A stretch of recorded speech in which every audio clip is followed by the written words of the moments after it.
في الحقيقة اليوم الناس كل راهي شاعرة باللي المغرب دخل مرحلة جديدة، الديمقراطية حقيقية فعالة على مشراعيها، ولكن لازم نفهم باللي كاين بعض الأطراف مش راح تقبل، مش هتقبل خاطرش تحس روحها مهددة، لا في الجهة ولا على مستوى دولي. ودرك الشعب المغربي هو اللي راح يلعب الدور ويحمي هذا المكسب هذا.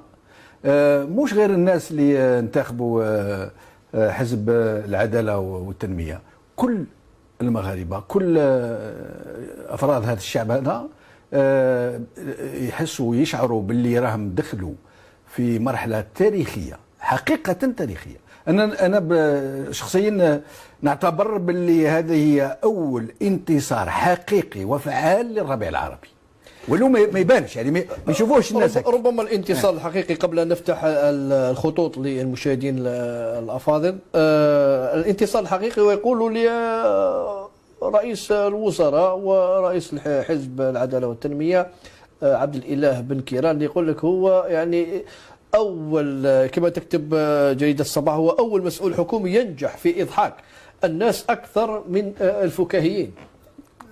بصح مش كما سللت أنا، مش نفس مش هو يضحك يعني الناس. تقول حتى رئيس الوزراء الجزائري يضحك الناس. لا، يحاول يضحكهم، ما يضحكهمش بزاف.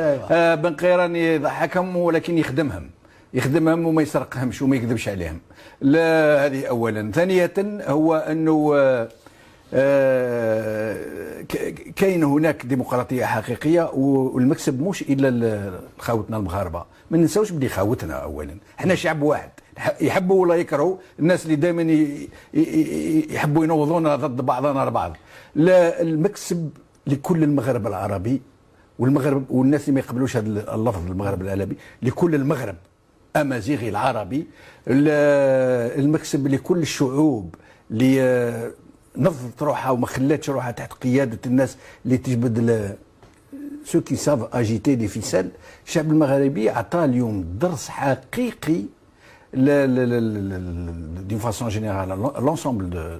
بن كيران كان صرح واحد الايام كي تقول ان الشعب الجزائري والشعب المغربي اخوه، حتى الشعب التونسي كذلك، كلنا دين واحد ولغه واحده. في الوقت وين سلال قاعد يتهم في المغرب من هما اللي يديروا في المشاكل تاع الغردايه وكذا، بن قيران دار تصريح قال الجزائريين خوتنا، وهذا شيء معبر جدا. هو ذكر على قضيه الحدود المغلوقه، وقال ان الجزائر تغلق حدودها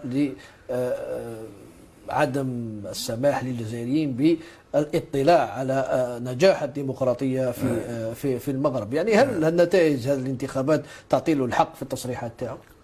انا نظن باللي ماشي لهذه الدرجه هذه، خاطرش اليوم الحدود لي فرونتيير فيزيك نو بوف ريان اريتي. كاين انترنت، كاين الناس تقدر تروح بالطياره تروح تشوف. وحقيقه المغرب نجح اقتصاديا، نجح ديمقراطيا، نجح سياسيا، نجح امنيا.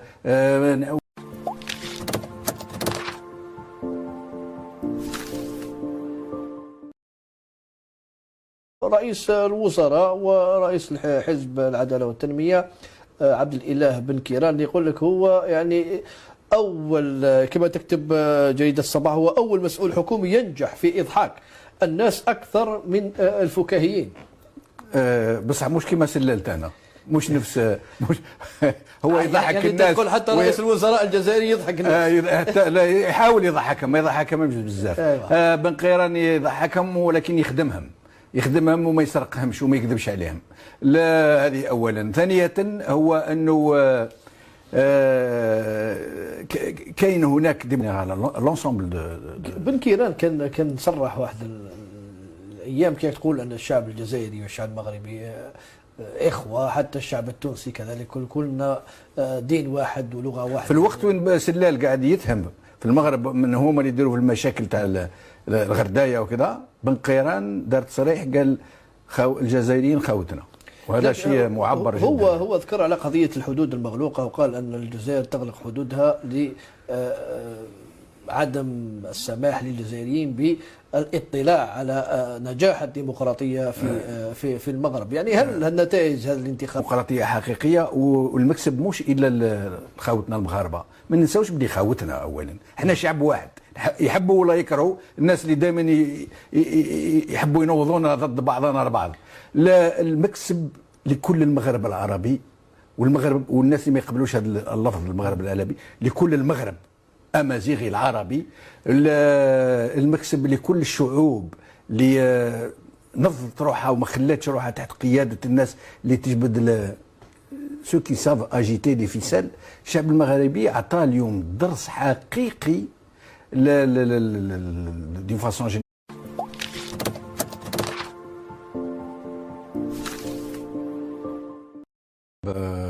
في الحقيقه اليوم الناس كل راهي شاعره باللي المغرب دخل مرحله جديده، الديمقراطيه حقيقيه فعاله على مشروعيه. ولكن لازم نفهم باللي كاين بعض الاطراف مش راح تقبل خاطر راح تحس في روحها مهدده، لا في الجهه ولا على مستوى دولي. ودرك الشعب المغربي هو اللي راح يلعب الدور ويحمي هذا المكسب هذا.